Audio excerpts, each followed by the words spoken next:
প্রথমত হচ্ছে যে এখানে আমি এসে সবার সাথে কথা বলেছি, সব সংশ্লিষ্ট সবার সাথে। এখানে আমাদের সেনাবাহিনীর যারা আছেন, পুলিশের যারা আছেন, সিভিল অ্যাডমিনিস্ট্রেশন, আনসার, তারপরে র্যাব, সবার সাথে কথা হয়েছে, বিজিবির সাথে কথা হয়েছে। পরিস্থিতি এখন শান্ত হয়ে এসেছে এবং সম্পূর্ণভাবে আমি বলবো যে আইন শৃঙ্খলা পরিস্থিতি আমাদের নিয়ন্ত্রণে। এটার জন্য আমরা সবাই কাজ করেছি, আপনারা আমাদের সাহায্য করেছেন, এই জন্য আপনাদের কাছে কৃতজ্ঞ।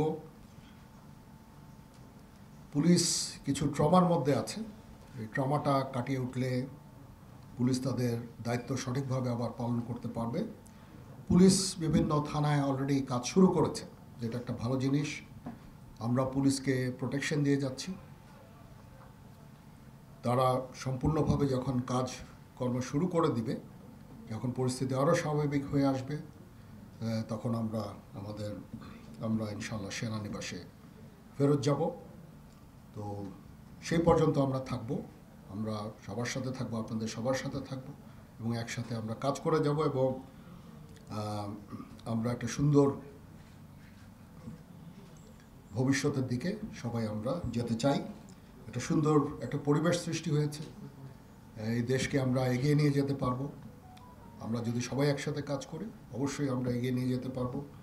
এখানে মাইনরিটি যে ইস্যুটা আছে, দেখলাম যে এখানে একেবারেই এরকম কোনো ঘটনা ঘটেনি।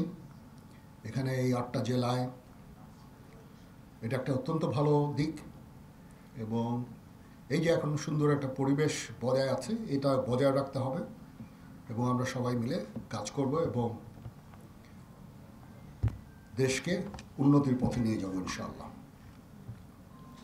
তো এই ছিল মোটামুটি আমার বক্তব্য। আপনাদের যদি কোনো প্রশ্ন থাকে, কোনো কোয়ারিজ থাকে, আপনারা করতে পারেন। উইক হয়ে এসেছে, কিন্তু পুলিশ এখনও ট্রমার মধ্যে আছে, কারণ পুলিশের উপরে যে ধরনের হামলা হয়েছে, তারা একটা ট্রমার মধ্যে আছে এবং যত তাড়াতাড়ি সম্ভব, তারা যতক্ষণ তারা এই ট্রমা থেকে বের হয়ে আসবে, যত তাড়াতাড়ি আমরা ফেরত যেতে পারবো ইনশাআল্লাহ। না, তারা তো অবশ্যই দেখছে এটা একটা বিশেষ একটা পরিস্থিতি, সবাই বুঝে এবং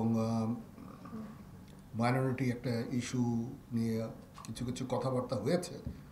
বাট 20টা জেলায় মোট 30টা এরকম মাইনরিটি রিলেটেড অরাজকতা হয়েছে, সেটা অবশ্যই একটাও কাম্য না, একটা হওয়াও কোনো কাম্য না আমাদের কাছে। আমরা এই বিষয়টা দেখছি এবং যারা অপরাধী তাদেরকে অবশ্যই আমরা শাস্তির আওতায় নিয়ে আসবো ইনশাআল্লাহ। এটা একটা ভুল বুঝাবুঝি পরবর্তীতে না, এখনো হয়নি, এটা একটা ভুল বুঝাবুঝি হয়েছে তাদের সাথে আমাদের। তো পরিস্থিতি এখন ওখানে একদম স্বাভাবিক। তাদের নেতৃবৃন্দ এসেছেন, আমাদের সাথে কথা বলেছেন, তবে তারা যারা এই অপরাধ করেছে অবশ্যই তদন্ত হবে এবং তাদের বিচারের আওতায় আনা হবে। ততদিন পর্যন্ত আমরা থাকবো যতক্ষণ পর্যন্ত না পুলিশ কনফিডেন্ট হবে।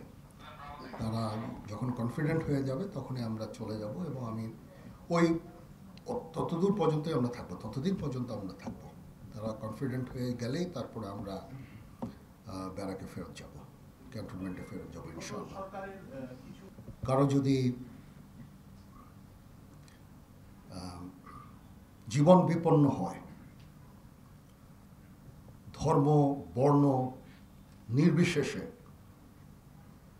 অবশ্যই আমরা তাদেরকে আশ্রয় দিয়েছি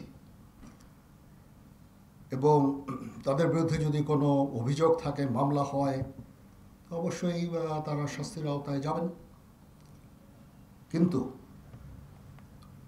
অবশ্যই আমরা চাইব না যে এক্সট্রা জুডিশিয়াল কোনো অ্যাকশন তাদের উপর হোক, বিচার বহির্ভূত কোনো কাজ হোক তাদের উপরে, হামলা হোক বা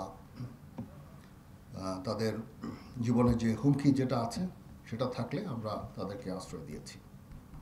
যেই হোক, যেই দলেরই হোক, যেই মতেরই হোক, যেই ধর্মের হোক, সেটা আমরা করব না। প্রথম কথা হচ্ছে যে মামলা করার দায়িত্ব আমার না, এটা অবশ্যই পুলিশ তদন্ত করবে, প্রয়োজন হলে মামলা করবে এবং তারা তাদেরকে বিচারের আওতায় নিয়ে আসবে। সেনাবাহিনীর এই ক্ষমতাও নাই এই মামলা করা অথবা তাদেরকে একটা লিগ্যাল প্রসেসের মধ্যে নিয়ে যাওয়া, এটা আমাদের কাজ না।